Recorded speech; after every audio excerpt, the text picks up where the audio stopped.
I imagine that many of us here this evening recall the adventures of Dick and Jane, those two young characters who always seem to be running. We read about Dick and Jane and their antics in a small hardbound book, now the quintessential icon of how we learned. Today, the names in that book might well be different. Alfredo, Tomoko, Sonia, Idrissa. Certainly, these would be among the names of the students we welcome and work with in our ESOL programs. These are, in fact, the names of my former students who contributed well-written and heartfelt pieces to my nomination for this honor. I thank them with my heart. I turn to Maggie Gilliam. Maggie, where are you? I turn to Maggie Gilliam, my colleague and friend, who carved out time in her busy life to write an extraordinary nomination for me, an astounding surprise, and a touching honor. Thank you, my dear Maggie. I am grateful to the City University of New York for supporting strong ESOL programs across the region, and to the program where I hang my hat and coat, the City College of New York. To my caring colleagues and staff, many of whom are here this evening. I welcome with open arms all of my students who are here tonight. Please raise your hands.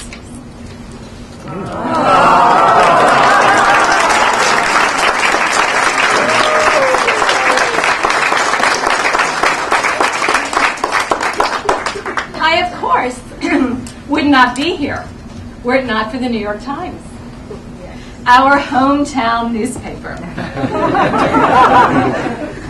Yet also an internationally recognized and respected newspaper, a powerful brand in the world of journalism, a communications vehicle which applauds and promotes the value of ESOL instruction. Newspapers, be they delivered to our doors or to our personal digital assistants, exert a vital role in our lives through the transmission of information. That is why we teach, to convey information to our students and to help them express their knowledge in response to the world around them. There is nothing more compelling than having a community of learners, readers, and critical thinkers who care about each other and the world in which they live. Newspapers, whether hard copy or online, are potent teaching tools for thinking, reading, and writing. The future of newspapers is vital to those of us who are readers and lovers of the word, those of us who wish to engender that same love in our students. One powerful innovation has been the ease of access to newspapers on the internet. The Times has an imposing presence in that medium. It is there that Mark Bittman taught my husband how to make broiled cod with sesame miso sauce. Yes, important and delicious. But more seriously, it is in the New York Times that my students read Jane Brody's column on health and nutrition during an entire semester. It was through their reading of her column and other resources, their discussion of the issues, their writing of anecdotes and poetry, and their extraordinary collaboration, that their own health literacy website came to life for others to read. It is there that the student authors could introduce themselves to the internet world with their bios and photos. If you wish to see the website, please tell me your email address, and I'll send you the URL with pleasure. Our ESOL students merit these introductions and more. They deserve to be named and become living, breathing personas in front of all of us. They display an astounding dedication and commitment to learning English, despite the tentacles which reach out to hold them in one place, the demands of time and energy and money. Our students finish the ESOL program and achieve promotions in their workplaces, seek higher education, and become professionals in their chosen fields.